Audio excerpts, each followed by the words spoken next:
The heat of Lagos weighed heavily on the broken pavement outside the emergency entrance of St. Joseph Mercy Hospital. The smell of roasted corn mixed with exhaust fumes lingered in the air as pedestrians bustled past without looking twice. But seated on a dusty mat just beside the rusting security gate were two small children, Chidibem and Chidinma, both no older than 9, dressed in matching faded yellow t-shirts. Their voices, high and clear, floated above the city's chaos as they sang gospel hymns with sincerity far beyond their years. In front of them was a shallow plastic bowl, their donation tray, filled with a few crumpled naira notes and dusty coins. Their eyes weren't desperate, but hopeful, though their stomachs growled with emptiness. Every note they sang was for their mother, and every coin was a tiny prayer that she'd live another day. Occasionally, someone paused to listen. Some dropped money, others scoffed. A hawker hissed at them to move. A conductor shouted at them to get off the road. Still, they sang on, their harmonies soft but haunting, like two little angels surrounded by indifference. Passers-by assumed they were just street kids, another set of unfortunate children littering Lagos. But behind their innocent faces was a storm they didn't yet understand. Their mother, Amaka, lay critically ill inside the hospital, her condition worsening by the day. The hospital staff had grown cold. Nurses now ignored their greetings. The doctor had warned them that without payment, Amaka would be discharged within 48 hours. It didn't matter that she could barely stand. The twins understood, in a way only children forced to grow up too soon could. They had overheard enough whispering, enough "we can't continue treatment" statements to know the world wasn't built to protect the poor. Their mother had taught them dignity, not to beg. So instead, they used what she gave them, their voices. Every morning, they arrived before sunrise, singing until their throats ached. Then they would slip inside the hospital to sit beside her for a few minutes before being sent away again. Every night, they slept on a bench outside the nearby chemist, holding each other tightly. Their voices carried into the hearts of a few, a kind old man who gave them 20 naira, a nurse who smiled but walked past. But most people walked by like they were invisible. Until that morning, when Chief Damien Okeke, freshly returned from a business trip in Dubai, stepped out of his black Lexus with tinted windows and Armani sunglasses. He had come to visit a board member who had just survived a minor surgery. But the moment he heard the twins' voices, he froze. Something about their song, "My Hope is Built on Nothing Less," stopped him in his tracks. He removed his sunglasses slowly, turning to look at the children. The boy looked like someone he once knew. The girl's smile, even in sorrow, mirrored a woman he hadn't seen in years. His chest tightened with confusion, guilt, and something deeper, recognition. But he didn't approach. Not yet. He watched silently from behind the tinted glass of his car, heart pounding, as if staring at the echoes of a sin he had long tried to forget. Inside the hospital ward, hidden behind faded curtains and peeling paint, Amaka lay on the rusted bed like a candle flickering in the wind. Her breathing was shallow, her skin pale, and her eyes dim but alert. Every movement sent pain shooting through her frail body. The 4-line beside her dripped slowly, almost reluctantly. A small fan rotated uselessly in the corner of the room, offering no real comfort. She turned her head weakly toward the door, hoping to catch a glimpse of her children. But she knew they weren't allowed past the front gate unless they sneaked in. The hospital had long stopped pretending to care. They wanted her gone, and her inability to pay made her a nuisance.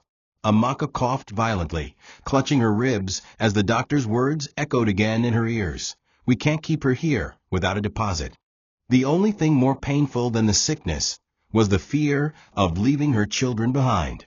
Memories flooded her mind, not just of the twins as toddlers, but of a life she once had before the world turned cruel. Years ago, she had fallen for a charming young businessman, full of ambition and lies. Damien Okeke had promised her the world, whispered dreams into her ears, and laid flowers at her feet. But when she told him she was pregnant, everything changed. He disappeared, choosing wealth over responsibility, pride over love. She tried reaching him, begging his driver, calling from borrowed phones. Nothing worked. When she lost her job and was evicted, she gave birth alone in a church clinic. Since then, she never mentioned his name again. Not to the twins. Not to the world. She built a life from scraps, doing petty jobs, scrubbing floors, selling Acura, and hiding her pain. And now, lying there with death creeping in slowly, all she could think of was them. What would happen to Chidibem and Chidinma if she didn't wake up tomorrow? Amaka wiped a tear from her cheek as the nurse walked in, cold and robotic. The woman barely glanced at her. "Madam, if payment no come by tomorrow, doctor say make we discharge you. No vexo." Amaka nodded slowly, too tired to protest. Outside the room, she could hear Chidinma's voice singing faintly. That voice gave her strength. That voice reminded her why she was still fighting. In a battered notebook beside her bed, she had written letters to her children, just in case. Instructions, prayers, apologies. She didn't want them to remember her as sick and helpless. She wanted them to remember her as the woman who loved them fiercely and sang them lullabies even when she was starving. She closed her eyes and whispered, "God, if you're still listening, don't let them suffer when I'm gone." And somewhere in the hospital lobby, Damien's ears tingled as if fate had just accepted a challenge. Chief Damien Okeke sat in the back of his black SUV with the air conditioning on full blast, staring through the tinted glass at the twins. His phone buzzed repeatedly in his palm, emails, missed calls, investment reports, but he ignored them all. His mind was stuck in 2009, the year he had walked away from Amaka without looking back. Back then, he was just starting out, chasing contracts, drowning in ego, and afraid of distractions. When she told him she was pregnant, he panicked. His own father had left when he was 5, and the thought of becoming that man made him run instead of stay. He had buried that chapter, told himself she probably aborted the baby, or moved on. But now, seeing the twins, his twins, there was no doubt something in him broke. Chidibem had his eyes. Chidinma had a mocking smile. He felt like he was being haunted by ghosts he didn't know still lived. He stepped out slowly, adjusting his wristwatch, trying to compose himself. A man like Damien didn't show emotion in public. He was a titan of industry, featured on Forbes, interviewed on Arise TV, praised for philanthropy he barely supervised. But here, outside this crumbling hospital, he was just a man who failed a woman and possibly abandoned 2 children. He walked a few steps toward them, heart thudding, but stopped before they noticed. He couldn't face them yet. What would he say? "Hi, I'm the man who ruined your mother's life and disappeared before you were born." No, that would destroy them. He turned instead and approached a security guard nearby, slipping him some cash and asking for the woman's name. When he heard it, Amaka, it was like confirmation from heaven and hell at once.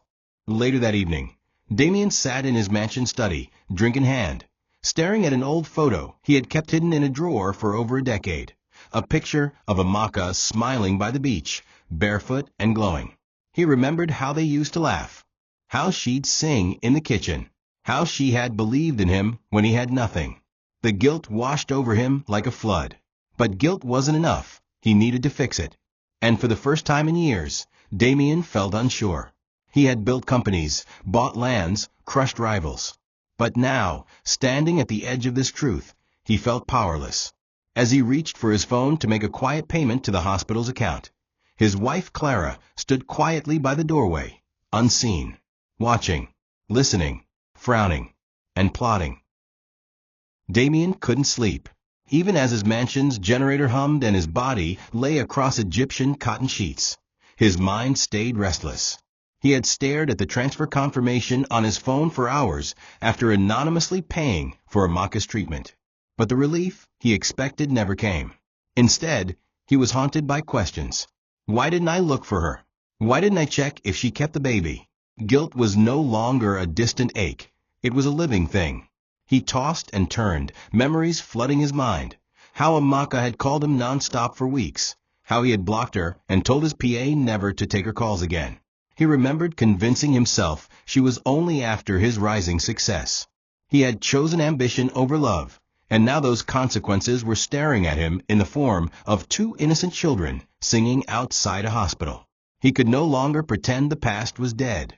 Early the next morning, Damien drove alone to the hospital before sunrise. He didn't want security, didn't want attention. He just needed confirmation. As he stood in the corridor near the maternity ward, an elderly cleaner passed by and greeted him respectfully. He waved her off politely and approached the front desk, requesting a Marcus case file. The nurse, starstruck by the billionaire in front of her, hesitated. "Sir, we can't just give out patient files like that," she stammered. Damien leaned in, slid a brown envelope across the counter, and calmly said, "I need to know what name the twins bear. Please." Moments later, he had it. Chidibem Damien Amaka and Chidinma Amaka. The second names stung him like a wound. She had given them his name as a middle name. She had never hidden it from them. She had never denied his place in their lives. Yet he had denied them every day of their lives. That morning, as the sun began to rise, Chief Damien Okeke stood in a cold hospital corridor, silent tears escaping down his face for the first time in 20 years. He drove away slowly, parked a few streets from the hospital, and watched as the twins arrived. Chidibem held his sister's hand as they skipped across puddles and set up their singing corner. Chidinma adjusted the plastic bowl and tested her voice with a few high notes. Damien remained hidden, observing them, overwhelmed with emotions. How had they survived this long? Who raised them when Amaka was working? Did they know who he was? The question swirled violently in his head. For the first time in decades, he wished he could turn back time. He wanted to walk up to them and say, "I'm your father," but fear gripped him. Would they spit in my face? Would they ask me where I was when their mother went hungry? He watched as a woman selling Puff Puff handed them a few pieces, and the twins grinned in gratitude. That simple joy broke something in him. They had nothing, yet still smiled. He had everything, yet was empty. Damien had built empires, but failed the only family that mattered. The question now wasn't if he should return to them. It was how. Clara Okeke was not a woman used to being ignored. Born into privilege, educated in the UK, and married into one of Nigeria's most powerful families, Clara had always controlled her narrative. For years, she had played the role of the perfect wife, gracious hostess, elegant philanthropist, silent observer of her husband's affairs. She didn't care about his late-night meetings or the whispers of his former flames. As long as he came home to her, she felt secure. But something had changed. For 3 nights now, Damien had been distant. No sarcasm, no charm. He barely spoke at dinner, barely touched her in bed. He looked through her like she was invisible. Clara, who had fought off socialites and family interference to keep her place, knew danger when she saw it. And it wasn't another mistress this time. It was something worse. Something emotional. Something that was pulling his heart away from her. She first noticed it the night she passed by his study and saw him staring at an old photograph. She remembered the face, Amaka, one of his ex-lovers from way back before he had money. Clara had dismissed her years ago as just another nobody from his broke days. But that photo haunted her now. Then came the whispered phone calls, the quiet outings, the hospital payments. Clara had her driver follow Damien that morning and return with damning confirmation. Her husband had visited St. Joseph Mercy Hospital 3 times in 2 days, made donations under a different name, and, most alarmingly, had asked about a woman named Amaka. When the driver mentioned that 2 children had been singing outside the hospital gates, something inside Clara snapped. She had never wanted children. She had told Damien that from the beginning. But if he had children with someone else, no, she wouldn't tolerate it. She hadn't fought to climb this social ladder just to be embarrassed by some street woman and her roadside twins. By that evening, Clara had a plan. She called her cousin, a lawyer, and asked him to dig up Amaka's background. "Find everything," she said coldly. "Where she lives, who she talks to, where the children go to school, if they even do." Then she stood in front of the mirror in her walk-in closet, adjusting her earrings and inspecting her reflection. Clara was still stunning, elegant, and well-kept. But behind her eyes now burned a threat. She would destroy anything that threatened her position, even if it meant ruining 2 innocent children. In her mind, she was protecting her marriage. In reality, she was about to ignite a war fueled not by love, but by pride. Clara didn't just want Damien for herself. She wanted him chained, dependent, indebted to her forever. And if Amaka dared to pull him back emotionally, Clara would remind the world exactly who held the title Mrs. Okeke. That same night, Damien sat in his office at home, reviewing hospital updates he had requested from a contact on the inside. The report wasn't good. Amaka's kidneys were beginning to fail, her breathing was unstable, and her blood pressure was dangerously low. He slammed the file shut, overwhelmed by guilt and helplessness. He had tried to transfer more money for advanced treatment, but the hospital director had warned that without her written consent, they couldn't move her. Amaka hadn't signed it. She didn't trust him. That truth hit him hard. The woman who once loved him now refused to let him save her. And the worst part? She had every reason. He had left her to rot. He had erased her from his life when she needed him most. Now all his wealth, the chains of gold around his wrist, the land deeds, the companies, felt meaningless. What use was success if he couldn't use it to correct the biggest mistake of his life? As he stood by the window, sipping a glass of whiskey, Clara walked in silently and sat across the room. "You're thinking about her again, aren't you?" she said coldly. Damien didn't answer. "Amaka. That's her name, right?" she pressed. He turned slowly, startled by her calm but piercing tone. "You know, you never look at me like that," she continued, her voice dripping with quiet venom. "You've built a life with me, yet you're willing to throw it away for a dying woman and some children who might not even be yours." Damien's voice cracked for the first time. "They are mine," he said. "They're my children, Clara." Silence filled the room like a funeral. Clara stood up slowly, walked over, and slapped him hard across the face. "Then go and be with them," she spat. "But don't come back here." She stormed out, slamming the door, leaving Damien breathless and numb. Later that night, as the twins slept on a wooden bench outside the hospital, curled up with one wrapper, their tiny arms wrapped around each other, a black SUV parked quietly across the street. Damien sat in the driver's seat, watching. He didn't know how to approach them. He feared rejection. He feared making it worse. But more than anything, he feared running out of time. The hospital said Amaka might not last another week. He had to act fast. He opened his door, stepped out, and began walking toward them, then stopped. The boy stirred. The girl mumbled in her sleep. He froze, afraid of waking them. Eventually, he returned to his car and drove off into the darkness. But the decision was made. Tomorrow he would speak to Amaka face to face, not as a billionaire, not as a ghost from the past, but as the father of her children. Whether she accepted him or not, he would no longer hide in the shadows. The time to reclaim his failure had come. The nurses were whispering again. Amaka heard them through the thin hospital curtain as she lay on her side, staring at the wall with hollow eyes. One mentioned a big man who had been visiting anonymously, clearing bills, and asking questions. Another said he came in a black Lexus, wore designer shoes, and always asked about her.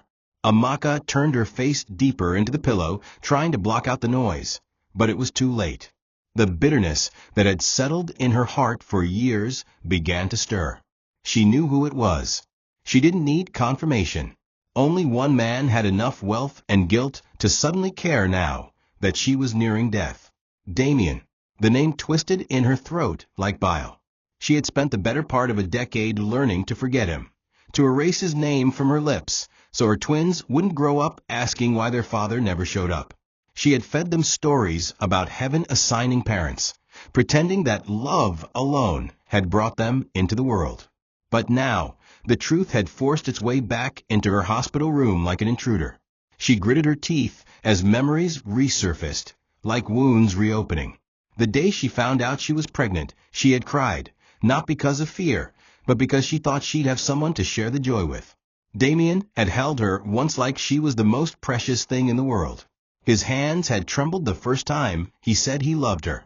Back then he was broke but kind, wild but full of vision. She believed in his dreams, even worked overtime to help him start his first company. And when she told him about the pregnancy, he had stared at her like she was dirt. No words. No touch. Just quiet rejection. Then came the silence. The block calls. The disconnection. He had disappeared from her life without looking back. She was kicked out of her job 3 months later, shamed by her landlord, left to squat in a church vestry while her belly grew heavier. Now all those years of pain were resurfacing. And what did he want now? Forgiveness? Amaka pulled her blanket tighter around her thinning body, shivering despite the heat. She wanted to scream, but her body was too weak. She wanted to ask God why Damien had returned now, when she had nothing left to give. She didn't need his pity or his money. She needed to know her children would be safe. That was all. But trusting him again? She didn't know if she could. What if he swooped in, took the children, and then cast them aside the same way he had cast her? What if his wife, that elegant snake Clara, mistreated them in secret? Amaka had seen rich women before, the ones who smiled in public and tormented their maids in private. She would rather die than let her children end up in a mansion filled with quiet cruelty. As her thoughts spiraled, a single tear slid down her cheek. God, help me make the right decision. I don't want to die leaving them to the same man who abandoned me. It was a slow afternoon on the hospital grounds. The usual bustle had calmed as the midday sun burned fiercely, making the cement walkways shimmer with heat. The twins had taken shelter beneath a tree just a few feet from the emergency ward, their small bodies pressed close. Chidinma held the tattered hymn book their mother once used to teach them songs, while Chidibem used a half-empty bottle to tap soft rhythms. Their stomachs rumbled. Breakfast had been a piece of bread shared between the two, but they remained cheerful. They had perfected the art of turning pain into music. As patients walked by and relatives paced in worry, the twins sang, drawing curious looks and the occasional coin. Their voices were soothing yet sorrowful, and their lyrics always ended in hope. A few nurses now recognized them and nodded as they passed, though none stopped to offer help beyond sympathy. After their short performance, the twins slipped through the corridor and peeked into the ward where their mother lay. A kind nurse allowed them a few minutes, breaking protocol. Amaka smiled when she saw them and tried to sit up. You both look tired, she whispered. Did you eat? They shook their heads, not wanting to burden her. We're okay, Mummy, Chidinma replied quickly. Someone gave us a puff-puff earlier. We're strong. Amaka tried to smile, but her eyes betrayed her fear. Don't lie to me, she said gently. Always tell Mummy the truth, even when it's hard. The children nodded solemnly. Then Chidinma, ever the bold one, asked the question that had been troubling her all morning. Mummy, why don't rich people help poor people like us? Is it because we're dirty? Amaka froze. The question stabbed deeper than any illness ever could. No, baby, she answered, barely holding her voice steady. It's not because you're dirty. Sometimes people forget how to care. And sometimes some people are scared of remembering the past. Unknown to them, Damien had been walking through the corridor and heard the exchange. He paused, hidden by the curtain, heart sinking. The twins didn't know who he was yet, but already they were forming ideas of a world he had helped break. Their innocent question burned into his chest like fire. He wanted to rush in, hold them, explain everything, but he didn't know how to begin. He had wealth, yes, but no clue how to fix the soul he had crushed. The nurse spotted him and gave a polite nod, but he raised a finger to his lips, asking for silence. He stood there for several minutes, listening to the way Amaka's voice softened when she told the twins how special they were, how brave, how loved. Damien turned and walked away slowly, filled with shame. He had spent years writing speeches, giving public donations, and launching foundations. Yet here, in this tiny hospital ward, was the only family he had truly failed. And they were too innocent to even hate him for it. Clara Okeke wasn't a woman who acted blindly. While others screamed and fought in public, she believed in quiet, strategic warfare. The kind that left no fingerprints but caused permanent damage. That morning, she sat in her luxurious parlor sipping hibiscus tea while her cousin, a junior lawyer at a top Lagos firm, laid down the findings. Her name is Amaka Obianuju, 35, single mother, registered at St. Joseph Mercy under emergency admission. No formal job listed. Known to trade cooked food in a Pangbon market. Lives in a one-room extension behind a carpenter's shed. No known family. 2 children, twins. Names, Chidabem and Chidinma. No record of their father. Clara's eyes narrowed. She tapped her manicured fingers against the teacup, as if counting seconds before something exploded. No father, she echoed. But Damien knows. He knows they're his. He's hiding it from me. Her cousin nodded. He may be trying to settle things quietly. But from what I've gathered, he's been to the hospital more than once. Paid off bills. Interacted with nurses. Clara's face hardened. So it was true. He wasn't just helping some sick woman out of pity. He was reconnecting with his past. With someone who had given him children. She stood up suddenly and walked to the floor-length mirror in the hallway. I won't let them destroy what I built, she muttered to herself. Do you know what it took for me to be Mrs. Okeke? What I gave up. The battles I fought. The cousin looked away, unsure how to respond. Clara turned sharply. I want her out of that hospital. Quietly. No drama. Talk to someone on the board. And those children, make sure they stay far away from my home. If Damien tries to bring them here, I'll burn this marriage down and drag his reputation with it. Later that evening, Clara arrived at the hospital herself, dressed in sunglasses, a modest gown, and a shawl that made her look like a charity volunteer. She walked straight to the ward and entered Amaka's room without knocking. Amaka, startled, tried to sit up but winced in pain. Clara removed her glasses slowly, her face hard but polite. You must be Amaka, she said. I'm Damien's wife. Silence swallowed the room. Amaka froze, gripping her blanket. Clara continued, her voice icy. I know who you are. I know what you're trying to do. But it won't work. He has a life. A name. And I'll do anything to protect it. Amaka blinked, too shocked to speak. Clara leaned closer. Don't get comfortable. You'll be out of here in 2 days. And your children? Keep them far away from my husband. She turned and walked out without another word, leaving Amaka stunned, trembling, and finally, for the first time in days, crying openly. When Damien finally entered Amaka's hospital room, it felt like walking into a shrine he had desecrated years ago. She looked so different from the girl he once knew, thinner, paler, aged by suffering, but still fierce. Her eyes locked on him the moment he stepped in, and for a brief second, the room fell completely silent. Damien's heart pounded as he took a hesitant step forward. Amaka, he said gently, the name catching in his throat like broken glass. Her lips curled in a small, bitter smile, and she slowly sat up, coughing violently in the process. So, the almighty Chief Damien Okeke still remembers my name, she said, her voice raspy but sharp. Damien swallowed, trying to steady himself. I came to see you. And the children. I don't. She cut him off, her hand trembling as she raised it. Don't come here pretending to care. Where were you when I bled through 9 months alone? Where were you when I begged for work just to feed our children? His body stiffened, guilt radiating through him like fire. He lowered his gaze. I was a coward, Amaka. I won't deny that. I thought I was doing the right thing. She let out a dry, humorless laugh. The right thing? You blocked me. You erased me like I was a stain. And now, years later, you want to be a savior? Why? Because death is close and guilt is heavier. Damien didn't flinch. He nodded slowly, accepting her anger. I deserve everything you're saying. But the children, they don't deserve to suffer. I want to help them. Amaka's expression changed subtly. A flicker of fear passed through her eyes. You mean take them away? She asked, voice shaky. Damien stepped forward, voice calm but firm. No.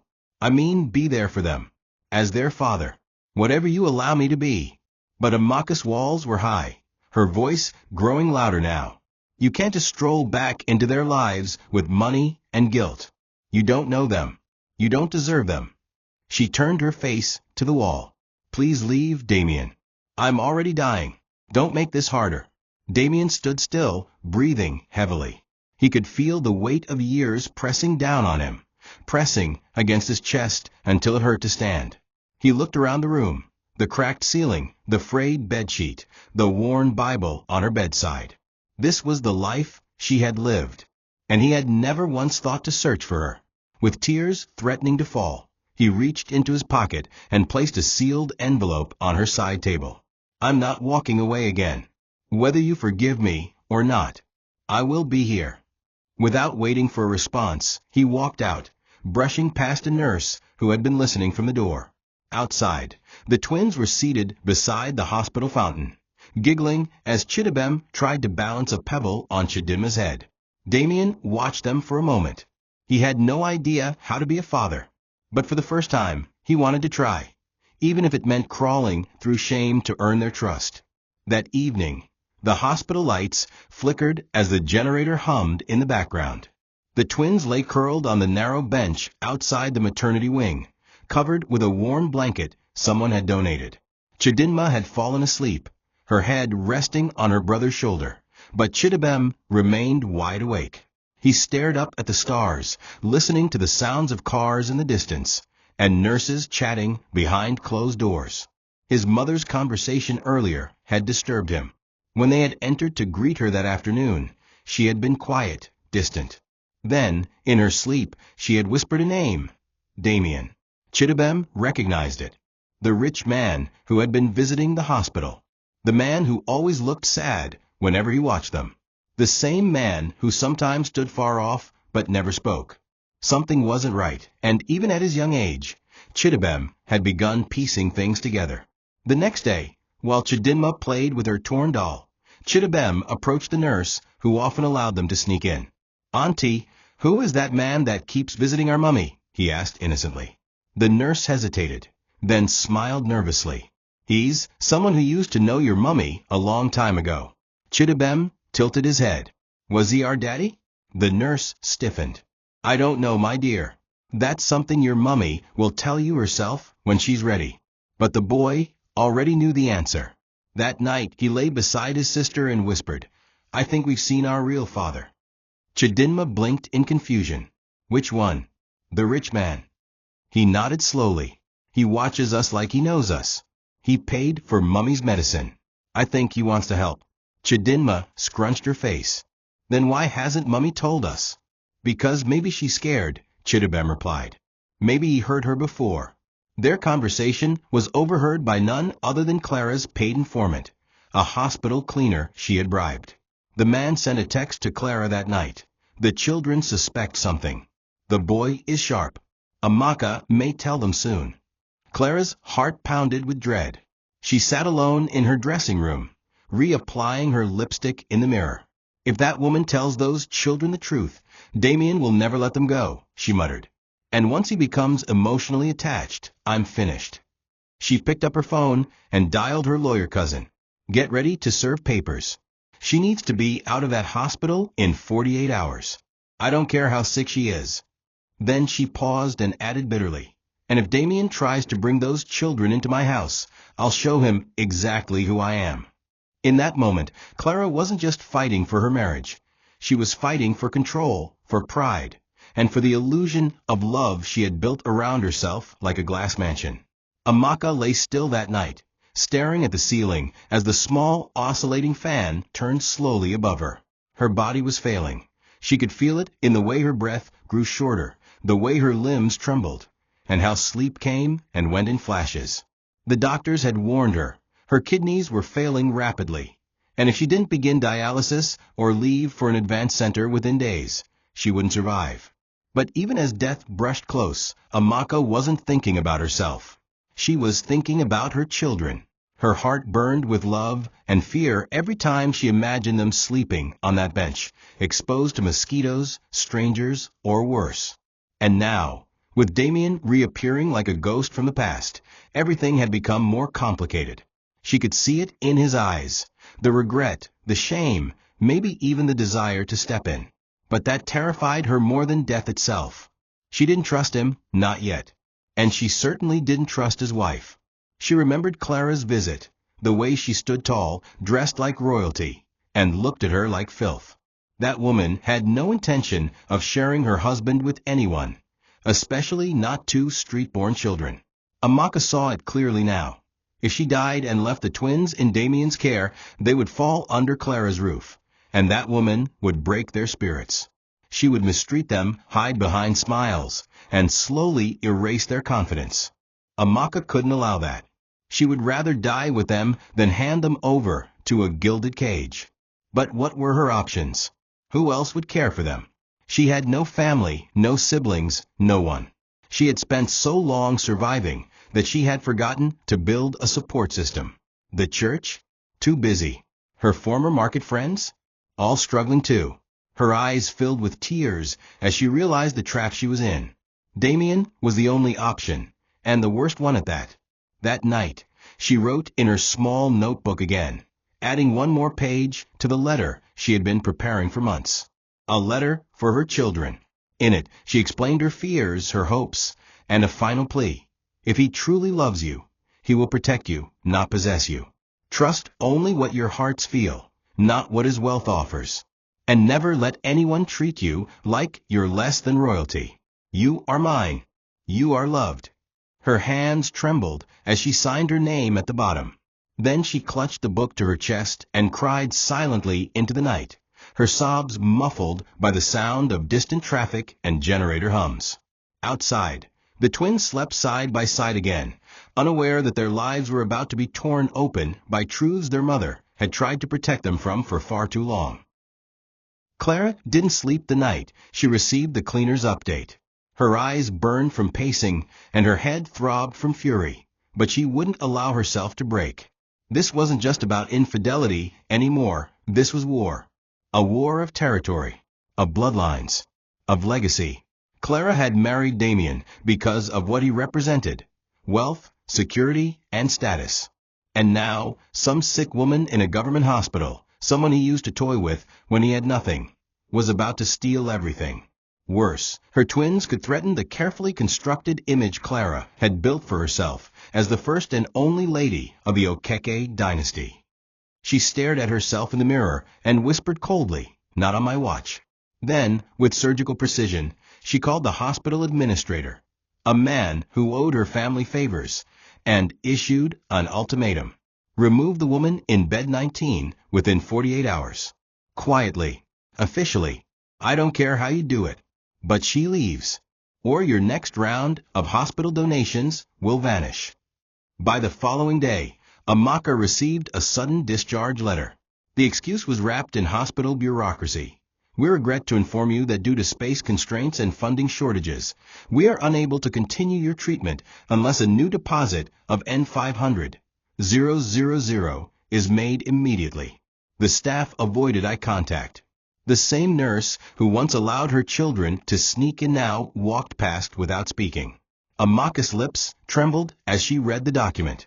Her heart began to race. Where would she go? Her strength was waning fast. Every step she took felt like climbing a hill barefoot. She tried to speak with the head nurse, but the woman smiled thinly and repeated, "Madam, na management directive. We no fit do anything." The betrayal was loud and clear. Amaka knew what this was, Clara's poison. This wasn't about space or policy. This was about being erased, quietly, without resistance. That evening, as Amaka's fur was removed and her bags were packed by strangers, Damien stormed into the hospital like a man on fire. "Who authorized this?" he bellowed at the reception. The staff froze. They had never seen him like this. Amaka, weak and being wheeled toward the exit, avoided his eyes. "Don't fight for me now," she whispered as he approached. "You should have fought for me years ago." Damien knelt beside her, eyes wet. "Please don't do this. Don't let her win." But Amaka was too exhausted. "I'm not fighting anyone, Damien. I'm trying to survive long enough to protect my children." He looked around, rage boiling inside. "You're not leaving this hospital. I'll buy the damn wing if I have to." But the damage had been done. Clara's hand had moved first, and even with all his money, Damien had just learned what true powerlessness felt like. He had let things fester too long. And now, the price was being paid by the woman he once left behind. 2 days later, The twins stood at the junction of Tejuosho Market. Their mother temporarily moved to a small private clinic that Damien had arranged in secret. They didn't understand all the tension, but they knew their mother was in pain, and they knew the new clinic required medication they couldn't afford. So, like always, they returned to the only thing they knew how to do: sing for survival. The market was busy that Saturday, packed with traders, noise, and the scent of grilled meat. The twins found a spot near the bus park and began to sing, soft at first, then louder, their voices trying to rise above the sound of honking kikine peps and shouting agbaros. The plastic bowl lay at their feet, barely holding 20 naira notes. But still they sang, hymns about strength, healing, and hope. And for a while, the crowd softened. A few women dropped coins. An elderly man whispered a prayer as he walked by. But then, Clara's plan unfolded. A group of rude teenage boys, paid off by Clara's driver, began to heckle them. "When be this rubbish song, way una day sing? Una one-act movie," one shouted, tossing an empty sachet of water at them. Another snatched the bowl and flung the money into the gutter. The crowd laughed. Chidabem froze, eyes wide, while Chidinma bent quickly to retrieve the coins from the mud, tears filling her eyes. "Give us wager. Una mama day hospital, but una day do choir practice," the boys taunted. A few traders tried to intervene, but the damage was done. The humiliation sank deep. Chidabem held his sister close, pulling her away from the crowd as she sobbed uncontrollably. I'm sorry," she cried, her small fingers clutching what little they had salvaged. The market noise returned to normal. The crowd moved on, and the twins were left in a corner, bruised by shame and confusion. They didn't know why life kept punishing them for simply loving their mother. Damien, who had received a call about their location from one of his bodyguards, arrived too late. By the time he reached the scene, the twins were huddled behind a closed stall, wiping tears with the sleeve of Chidabem's shirt. He knelt down beside them, unsure what to say.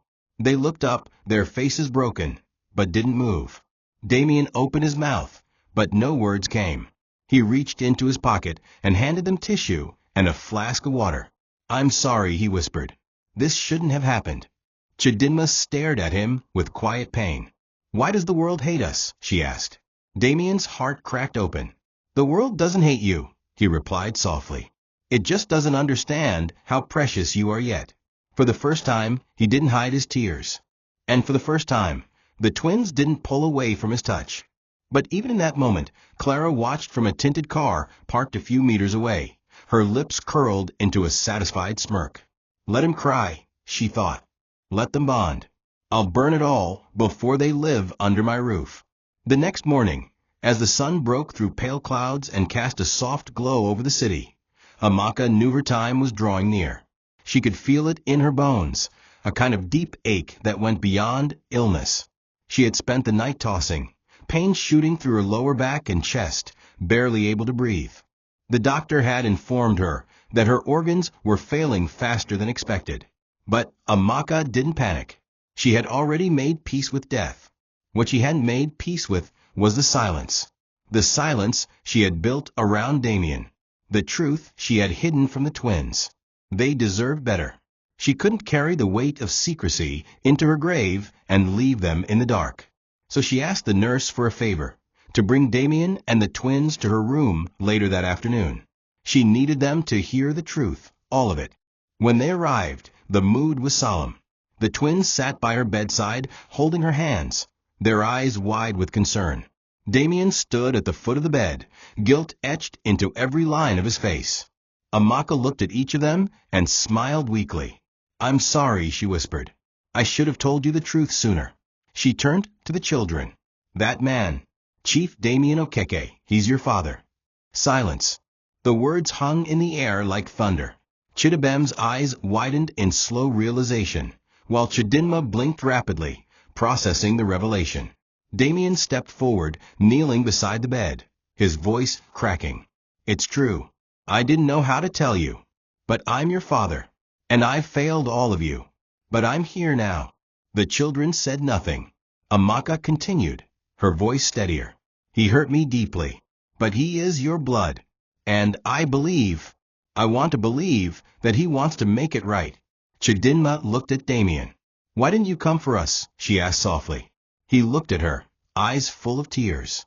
Because I was a coward, he admitted. And I don't expect forgiveness. But I'm begging for the chance to be there for you, to protect you, to give you everything I failed to give. Amaka reached for his hand. It was the first time they had touched in over 10 years. Don't just protect them with money, Damien.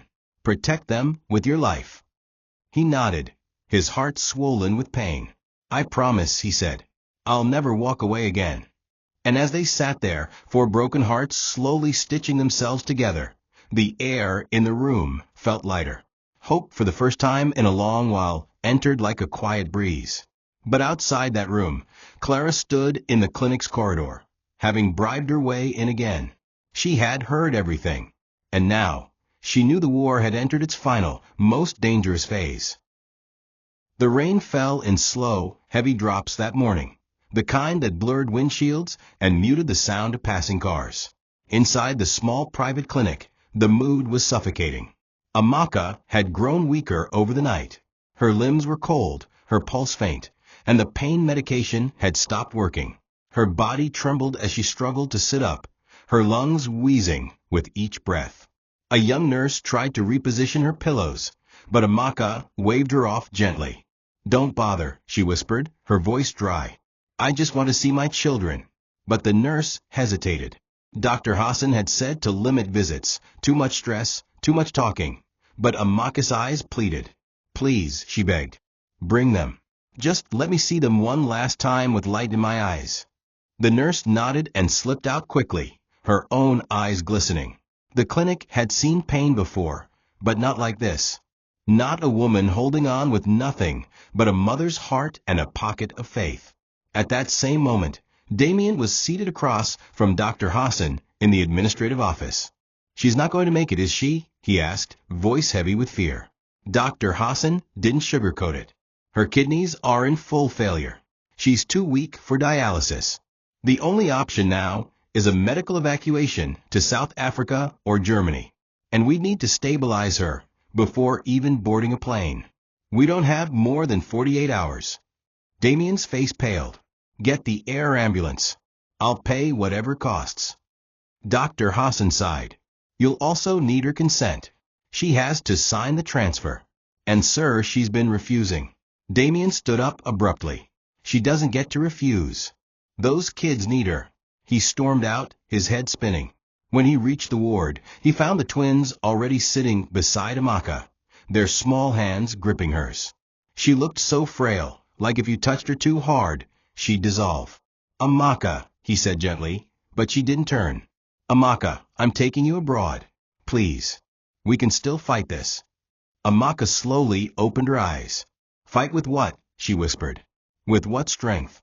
Damien, I've been dying for years. You just never saw it. He knelt beside her, begging now. Don't do this.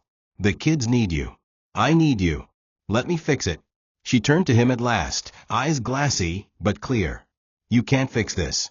But you can protect them. That's all I ask. Damien broke down in sobs, clinging to her hand. Then let me take them, he said. Let me raise them with your spirit. I swear, Amaka, I won't let them forget you. Her grip tightened. You'll have to fight your wife first. They both knew it was true. Clara was the final storm. And if Damien couldn't face her, Amaka's last wish would die alongside her.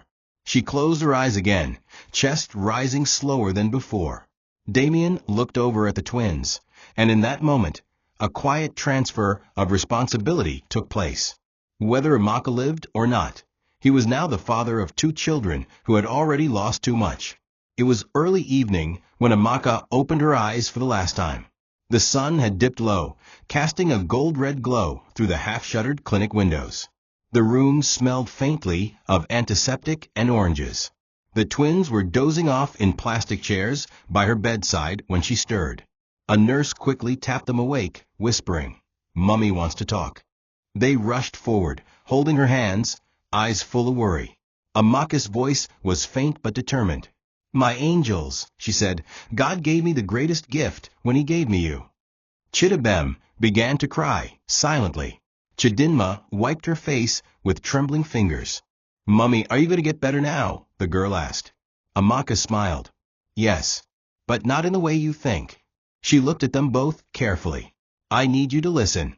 From today, no matter what happens, you must walk with your heads high. You must be kind to the world, even when the world is not kind to you." Damien stood by the wall, swallowing his pain. She turned to him next. "You were selfish, Damien," she whispered. "But deep down, I always believed you'd come back." He approached slowly, kneeling again. "I'm here now, Amaka. I'm not leaving. Not this time." Amaka nodded. "Don't leave them either. Promise me. You will raise them with your heart, not just your money." Damien held her hand, tears dripping from his chin. "I swear it. On everything I have." She looked at the twins again. "He is your father. And though he hurt me, he's not a monster. Forgive him. Because love is not about forgetting the pain. It's about choosing to rise anyway." The room was so quiet you could hear the sound of her breath, shallow, fading. She kissed both twins on the forehead, one after the other. "You are both enough. Never forget that." And then, like a candle bowing to wind, Amaka's chest rose one final time, and stopped. No gasp. No drama. Just silence. The nurse began to cry. Chidibem clutched her hand and shook it, whispering, "Mummy? Mummy, wake up." Chidinma collapsed into her brother's side, weeping uncontrollably. Damien stood frozen, crushed. He reached for her hand, but it had gone cold. "Amaka," he whispered. But she was already gone. Gone with every sacrifice she'd ever made. Gone with every hymn she sang. Gone with the dignity of a woman who gave everything and asked for nothing. And now, all that was left were her two children, orphaned, heartbroken, and waiting to see if the man who fathered them could become the father they needed. And outside that peaceful room, Clara was already preparing her next move. The burial was small and quiet, just as Amaka would have wanted. Damien arranged for her body to be flown to her village in Imo State and covered all the costs. He hired the best undertakers, the finest casket, and even brought in a choir from her old church. But none of that mattered to the twins. They didn't care about flowers or programs. They stood beside their mother's grave like statues, holding each other's hands as tears slid down their cheeks. Chidinma wouldn't let go of the letter her mother had left in her hand. Damien stood behind them in all black, sunglasses hiding his red eyes, but his hands trembled. He had seen many losses in business, had lost deals worth billions, but none of it prepared him for this. As the soil began to cover Amaka's coffin, he felt something break in him. Something final. Something irreparable. He made a silent vow before the last shovel of dirt fell. No one will hurt them again. Not even Clara. Returning to Lagos, Damien brought the twins directly to his mansion, a sprawling estate of marble floors, high ceilings, and cold silence. But the moment they stepped through the gates, Clara was waiting, her arms crossed, her face unreadable. The twins stood behind Damien, clutching their small bags. Clara didn't move. "You brought them here," she said flatly. Damien nodded. "They're my children. This is their home now." Clara scoffed. "Their home?" She took a step forward. "You bring bastards into my house and expect me to cook breakfast for them?" Chidinma flinched at the word. Chidibem blinked, confused. "They're not bastards," Damien said, stepping in front of them. "They're mine, and Amaka is gone." Clara's eyes widened. "Then let them go to a shelter, or your guest house, or your dead ex's room. But they won't eat in my kitchen, sleep in my guest rooms, or breathe my air." Damien had never struck anyone in his life, but in that moment, his hand clenched tightly. "I said," Clara repeated, "they are not welcome here." Damien turned to the twins and calmly said, "Wait in the study. I'll join you." When they left, he faced Clara fully. "Then you're the one who needs to leave." Clara laughed. "Excuse me." Damien's voice was stone. "I've begged. I've explained. I've tolerated. But this? You mocking orphans who just buried their mother? No, not anymore. If you can't accept them, then pack your things and go." Clara's lip quivered. She hadn't expected him to choose them over her. "You'll regret this, Damien," she hissed. You'll lose everything." He didn't blink. "I already lost everything once. I'm not doing it again." Clara stormed upstairs. But the war was only beginning. She would not go quietly. Not when she had lawyers, media contacts, and a thirst for vengeance. Damien braced himself. The battle for his children's future had truly begun, and this time he would not lose. The weeks after Amaka's funeral passed in a blur. Damien poured himself into caring for the twins, taking them to school, preparing their meals, or learning how to, and reading them bedtime stories. He canceled business trips, ignored shareholders' meetings, and refused to appear at social functions. All that mattered now was restoring some sense of peace in Chidibem and Chidinma's lives. But peace would not come easily. Clara struck hard and fast. Within days of leaving the mansion, she filed for divorce.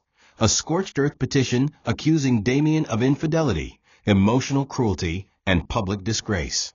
She demanded half of his empire, claiming years of sacrifice, and branding the twins as illegitimate dependents who were fraudulently being positioned to inherit her share.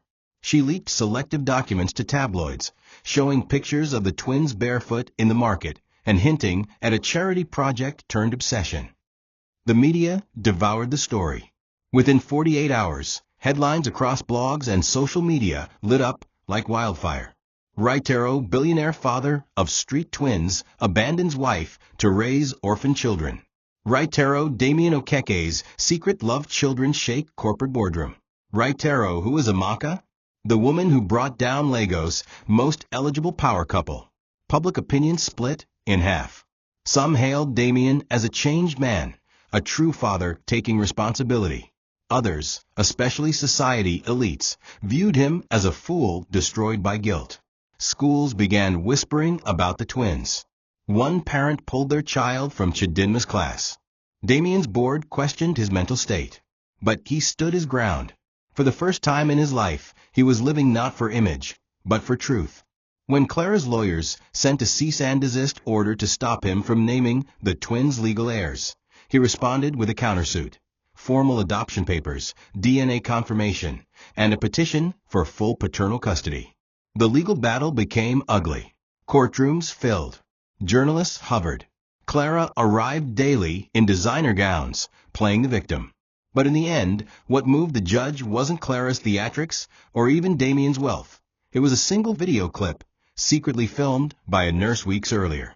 In the clip, Amaka, frail but determined, looked into the camera and said, "If I die, I beg this country to let their father raise them. He made mistakes, yes, but he's trying, and I believe he will love them more than the world ever did." That footage, raw and real, silenced the room. Even Clara blinked slowly. On a rainy Wednesday morning, after weeks of proceedings, the judge ruled in favor of Damien. The twins would bear his name. They would be his legal children, his heirs, his responsibility.